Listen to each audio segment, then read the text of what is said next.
Hey y'all, welcome back to our very bookish channel, and welcome to our opinions of My Husband's Wife by Alice Feeney.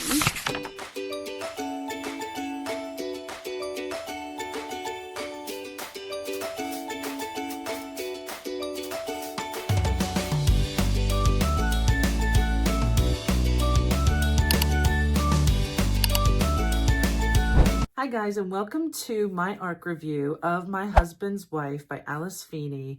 And hopefully Amanda is also doing an ARC review with me.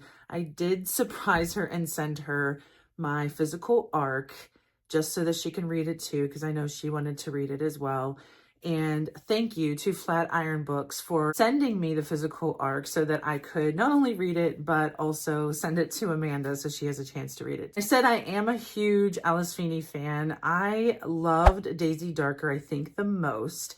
And I definitely have liked a lot of her other books. My Husband's Wife, I don't even know how to describe this because definitely very close to being like number 2 with Daisy Darker. I don't know if I would say it's tied for, because I really love Daisy Darker, but I very much enjoyed this. And what I wanted to say is it felt so similar to a Frida McFadden book. And I don't know if that was intentional. I don't know if it just happened that way. I don't know if Alice Feeney is out there reading Frida McFadden. But to me, the twists that happen in this book, one of the reasons why I love Daisy Darker is because it got me with a twist I did not see coming. And I don't always need that because I was entertained by that book, but it was the type that just is memorable and it stays with you as a book. And I very much enjoyed it. So in this one, I would say it was very similar in style, but happened a little more often, just as Frida does in her books. And so that's why I'm comparing it to Frida. Very much felt a similar style, but it was still a hallmark of an Alice Feeney book. It is in dual timeline, though the timeline is not that far off from each other. I think it's 6 months between the two. And you also get a multi-point of view. You get through several of the characters in this book. You mainly see it through 2 main characters, Eden Fox and Birdie. All revolves around this house called Spyglass. So the start of this book, you see a woman who is an artist and she is getting a chance to show her art that night. And she is going on a run. And when she comes back, she tries to get into the house and she can't get in. And suddenly a woman answers the door and asks what she's doing. And she's like, I live here. And she said, no. And she tries explaining who she is. And the woman who answers the door says, no, I'm Eden Fox. So you don't know if this is a situation of what characters do you believe? Is this one of the things that I always, talk about not really liking, an unreliable narrator scenario, or is someone trying to take over her life?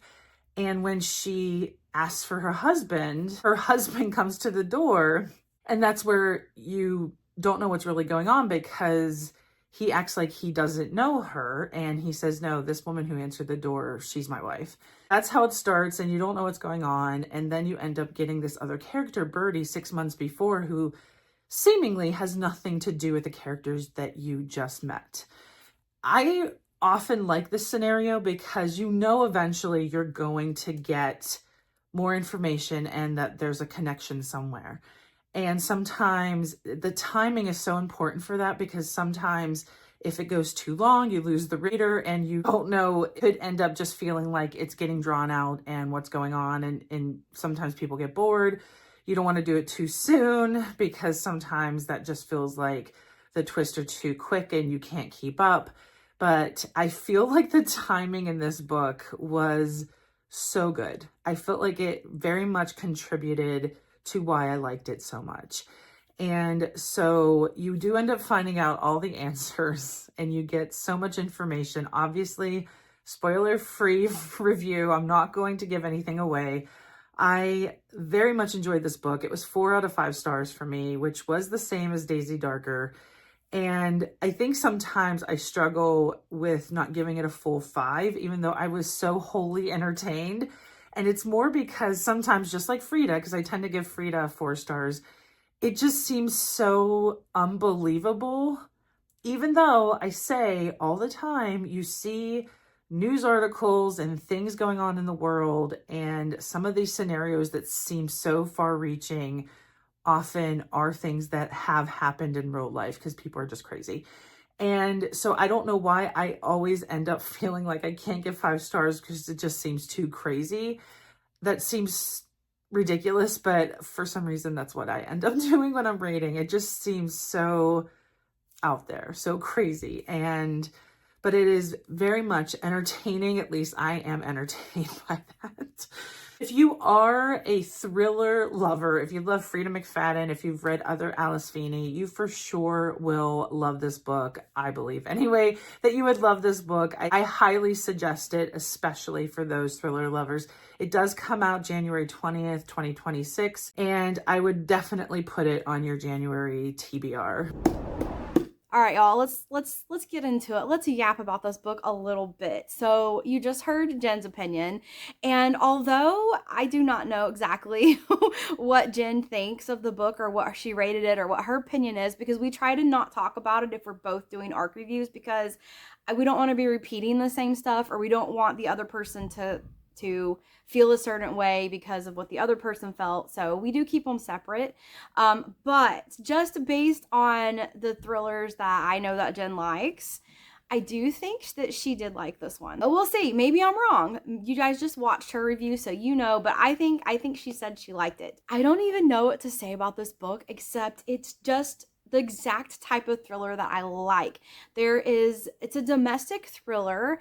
It's in a sort of secluded small town type setting, and you just have no idea what to believe. You think you know what's going on, but you also have a little unreliable narrator thrown in there, which I really enjoy because it just still keeps you guessing, and it sets you up for a big twist, I feel like, at the end, and things that you just don't see coming. So you do have, like, you question the narrator a little bit. You are just wondering, like, what the heck is going on? Why would these people do this to this woman? So you're following a woman who lives with her husband. She has a very successful life. They are very well off, and they live in this house on this island, and this house has a lot of history, and it's very kind of like a staple on this island. Everyone knows about the house. Everyone knows what happened there, and they recently purchased the house to move out of London, the big city, and to slow things down a little bit.